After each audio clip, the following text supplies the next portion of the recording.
اعوذ باللہ من الشیطان الرجیم بسم اللہ الرحمن الرحیم۔ ناظرین، ہم نے اپنی گزشتہ ویڈیو کے اندر سورہ النمل کی آیات نمبر 29 سے لے کر آیات نمبر 60 تک کا اردو ترجمہ پڑھا تھا، اور آج کی اس ویڈیو کے اندر ہم انشاءاللہ سورہ نمل کی آیات نمبر 61 سے اردو ترجمے کا آغاز کرتے ہیں۔ بسم اللہ الرحمن الرحیم۔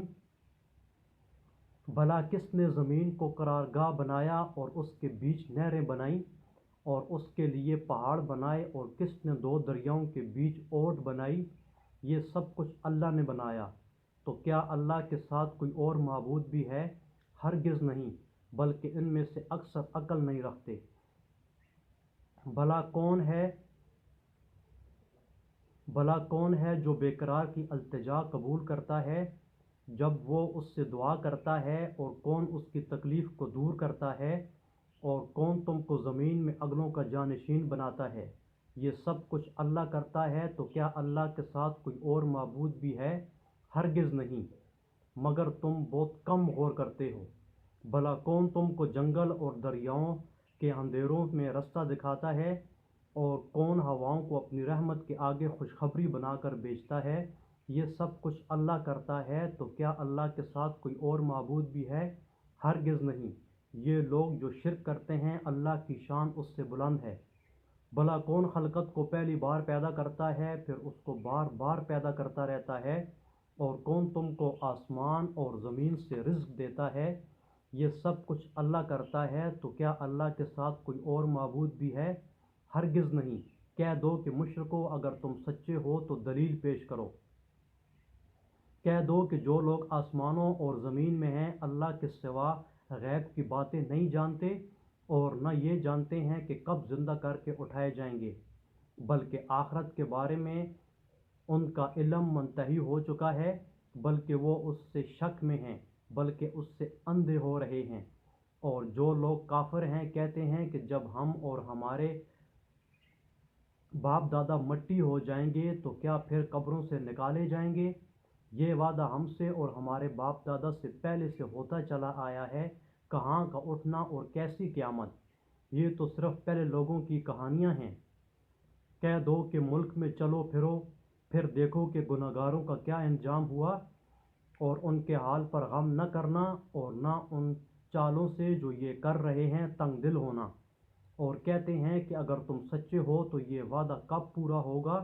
کہہ دو کہ جس عذاب کے لیے تم جلدی کر رہے ہو، شاید اس میں سے کچھ تمہارے نزدیک آ پہنچا ہو، اور تمہارا پروردگار تو لوگوں پر فضل کرنے والا ہے، لیکن ان میں سے اکثر شکر نہیں کرتے۔ اور جو باتیں ان کے سینوں میں پوشیدہ ہیں اور جو کام وہ ظاہر کرتے ہیں، تمہارا پروردگار ان سب کو جانتا ہے۔ اور آسمان اور زمین میں کوئی پوشیدہ چیز نہیں مگر وہ کتاب روشن میں لکھی ہوئی ہے۔ بے شک یہ قرآن بنی اسرائیل کے سامنے اکثر باتیں جن میں وہ اختلافات کرتے ہیں بیان کر دیتا ہے، اور بے شک یہ مومنوں کے لیے ہدایت اور رحمت ہے۔ تمہارا پروردگار قیامت کے روز ان میں اپنے حکم سے فیصلہ کر دے گا، اور وہ غالب اور علم والا ہے۔ اور اللہ پر بھروسہ رکھو، تم تو حق صریح پر ہو۔ کچھ شک نہیں کہ تم مردوں کو بات نہیں سنا سکتے، اور نہ بہروں کو جب کہ وہ پیٹھ پھیر کر پھر جائیں آواز سنا سکتے ہو، اور نہ اندھوں کو گمراہی سے نکال کر رستہ دکھا سکتے ہو۔ تم تو انہی کو سنا سکتے ہو جو ہماری آیاتوں پر ایمان لاتے ہیں اور وہ فرمانبردار ہو جاتے ہیں۔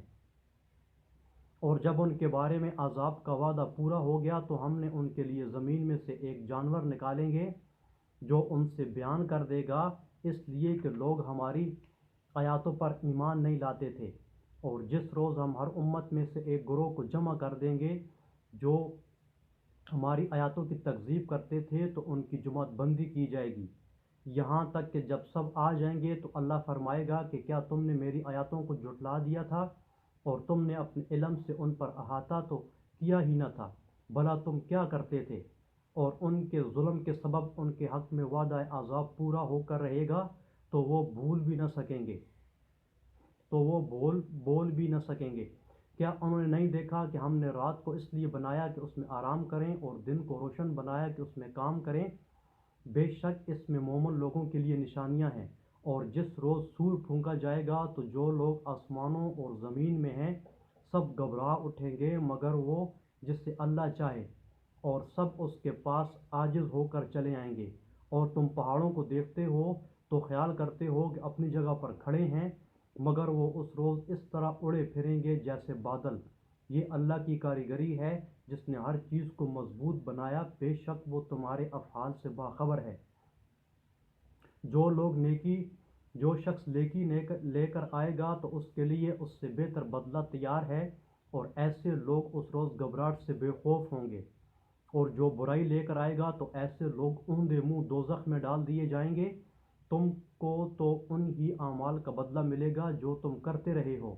کہہ دو مجھ کو یہی ارشاد ہوا ہے کہ اس شہر مکہ کے مالک کی عبادت کروں جس نے اس کو محترم اور مقام ادب بنایا ہے، اور سب چیز اسی کی ہے، اور یہ بھی حکم ہوا ہے کہ اس کا فرما بردار رہوں، اور یہ بھی کہ قرآن پڑھا کروں۔ تو جو شخص راہ راست اختیار کرتا ہے تو اپنے ہی فائدے کے لیے اختیار کرتا ہے، اور جو گمراہ رہتا ہے تو کہہ دو کہ میں تو صرف نصیحت کرنے والا ہوں۔ اور کہو کہ اللہ کا شکر ہے، ہم کو عنقریب اپنی نشانیاں دکھائے گا تو تم ان کو پہچان لو گے، اور جو کام تم کرتے ہو تمہارا پروردگار ان سے بے خبر نہیں ہے۔ صدق اللہ العظیم۔ ناظرین، الحمدللہ ہم نے آج سورہ نمل کی جو اردو ترجمہ تھا وہ ہم نے مکمل کر لیا ہے، اور ہم اپنی اگلی ویڈیو کے اندر انشاءاللہ سورہ القصص کا آغاز کریں گے۔ اللہ تعالی ہمیں قرآن پاک کو پڑھنے سمجھنے اور اس پر عمل کرنے کی توفیق نصیب عطا فرمائے۔ السلام علیکم ورحمۃ اللہ وبرکاتہ۔